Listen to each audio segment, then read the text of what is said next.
The economy has technically been shrinking all year, but what about Wall Street? After the busiest business week of the summer, now more than half of the country's largest companies have reported second quarter earnings.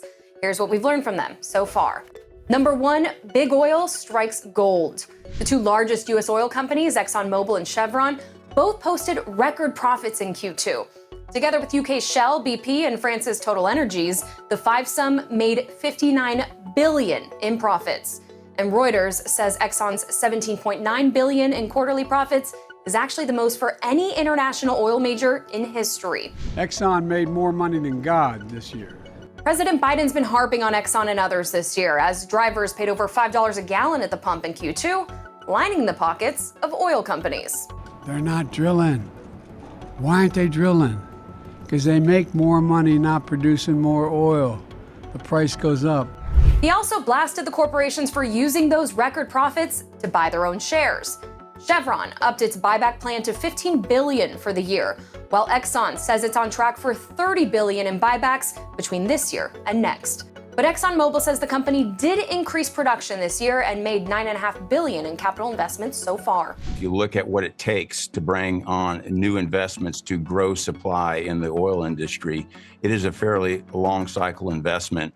Number two, digital ad budgets are shrinking, and it's cutting big tech.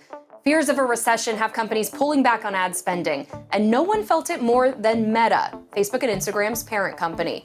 Meta not only missed earnings, it reported its first ever decline in revenue, down 1% from a year ago. Chief Mark Zuckerberg saying, "We seem to have entered an economic downturn that will have a broad impact on the digital advertising business."